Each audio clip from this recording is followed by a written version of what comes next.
సూర్యాపేట జిల్లా నేరేడు చెర్లలో వాన దంచుకొట్టింది. ఉరుములు మెరుపులతో కూడిన వాన కురిసింది. అంతేకాదు చిల్లపల్లి వద్ద లారీపై పిడుగుపడింది. అయితే ప్రమాదంలో పూర్తిగా దగ్ధమైంది లారీ. కరీంనగర్ నుండి చెన్నైకి పత్తి లోడుతో లారీ వెళ్తున్న సమయంలో ప్రమాదం జరిగినట్లు పోలీసులు తెలిపారు. ప్రమాదంలో ప్రాణ నష్టం జరగకపోవడంతో ప్రజలు ఊపిరి పీల్చుకున్నారు. ఇక ఫైర్ సిబ్బంది వచ్చేలోపే అగ్నికి లారీ ఆహుతైంది.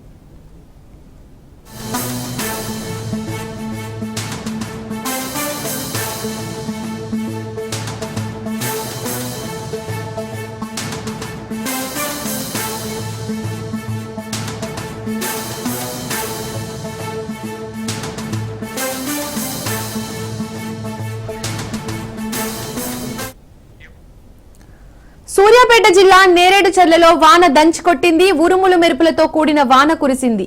అంతేకాదు చిల్లపల్లి వద్ద లారీపై పిడుగుపడింది. అయితే ప్రమాదంలో పూర్తిగా దగ్ధమైంది లారీ. కరీంనగర్ నుండి చెన్నైకి పత్తి లోడుతో లారీ వెళ్తున్న సమయంలో ప్రమాదం జరిగినట్లు పోలీసులు తెలిపారు. ప్రమాదంలో ప్రాణ నష్టం జరగకపోవడంతో ప్రజలు ఊపిరి పీల్చుకున్నారు. ఇక ఫైర్ సిబ్బంది వచ్చేలోపే అగ్నికి లారీ ఆహుతైంది.